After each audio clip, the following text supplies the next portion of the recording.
রাজ্য সরকারের নতুন টোটো আইন ঘিরে প্রতিবাদ তুঙ্গে। পশ্চিম মেদিনীপুরের চন্দ্রকোনা 2 ব্লকে আজ টোটো চালকদের ডেপুটেশন ধর্মঘট, ক্ষোভ আর একাধিক দাবিতে উত্তপ্ত এলাকা। আজ 21শে নভেম্বর ভোর থেকে চন্দ্রকোনা 2 ব্লকের রাস্তায় দেখা যায় টোটো বন্ধ। টোটো চালকরা সর্বসম্মতভাবে ঘোষণা করেছিলেন সারাদিন ধর্মঘট, আর সেই মতোই রাস্তা জুড়ে বন্ধ টোটো। জনজীবন খানিক ব্যাহত। এই টোটো ধর্মঘটের মূল লক্ষ্য রাজ্য সরকারের নতুন টোটো আইন বাতিলের দাবি। এবং ঠিক দুপুরে সংগঠিতভাবে টোটো চালকরা পৌঁছান চন্দ্রকোনা 2 নম্বর সমষ্টি উন্নয়ন আধিকারিক অর্থাৎ বিডিও দপ্তরে। সেখানেই তারা তাদের দাবি দাওয়া জানিয়ে ডেপুটেশন দেন।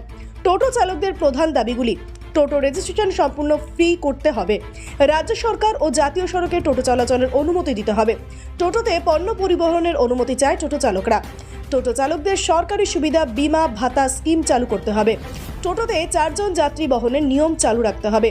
চালকদের অভিযোগ, সরকার নতুন টোটো আইন এনে তাদের জীবিকা অনিশ্চিত করে তুলুক। চন্দ্রকোনা এলাকার হাজারো পরিবারের ভরসা এই টোটোই, আর এই জীবিকা রক্ষার লড়াই আজ রাস্তায় নেমেছে টোটো চালকরা লড়াই করছে। ডেপুটেশন জমা পড়েছে, দাবি জানানো হয়েছে, কিন্তু টোটো চালকদের স্পষ্ট হুঁশিয়ারি, দাবি পূরণ না হলে আগামী দিনে আরো বড় আন্দোলন হবে। চন্দ্রকোনা 2 ব্লকে আজকের এই প্রতীকী ধর্মঘট যেন ইঙ্গিত দিচ্ছে টোটো আইন নিয়ে রাজ্য জুড়ে বড় ধরনের প্রতিবাদ আন্দোলন দেখা যেতে পারে।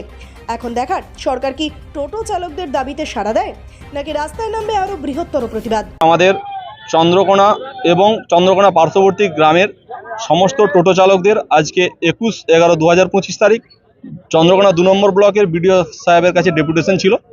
সেই ডেপুটেশন আমাদের মূলত দাবি ছিল যে রাজ্য সরকার যে বিজ্ঞপ্তি জারি করেছে যে টোটোর রেজিস্ট্রেশন করতে হবে, রেজিস্ট্রেশন ফি 1000 টাকা এবং মাসিক 100 টাকা করে 12 মাসে 1200 টাকা ধার্য করেছে। আমরা তার বিরুদ্ধে বিডিওকে ডেপুটেশন দিয়েছি যে আমরা টোটোর কোনো রেজিস্ট্রেশন ফি দিতে পারবো না, রেজিস্ট্রেশন ফি মুকুব করতে হবে, এটা আমাদের মূল দাবি।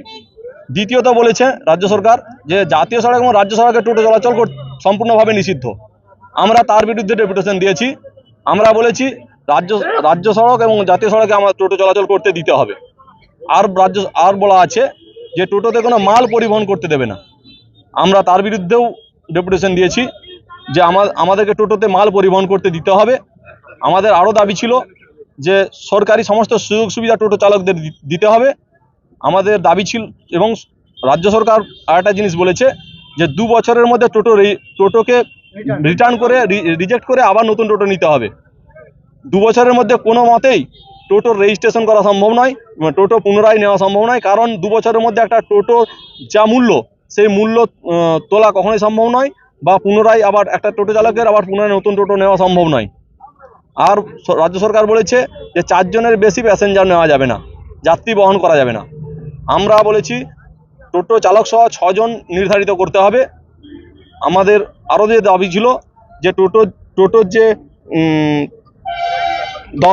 টোটো চালকদের সরকারি সমস্ত সুযোগ সুবিধা কিন্তু দিতে হবে। আর আমরা রেজিস্ট্রেশন করতে ইচ্ছুক, কিন্তু কোনো ফি দিতে রাজি নই। এই ছিল আমাদের মূল দাবি। হ্যাঁ, বিডিও সাহেব আমাদের সমস্ত দাবি দাওয়া শুনেছেন। উনি এও জানিয়েছেন যে আমরা ঊর্ধ্বতন কর্তৃপক্ষকে উনি জানাবেন এবং তার ফিডব্যাক আমাদের প্রত্যুত্তর আমাদেরকে কিন্তু জানিয়ে দেবেন। আমরা প্রায় 1500 টোটো চালক আজকে চন্দ্রকোনাতে জমায়েত হয়েছি। এবং আমাদের যে দাবি দাওয়া যদি পূরণ না হয় আমরা কিন্তু আরো বৃহত্তর আন্দোলনে যাব।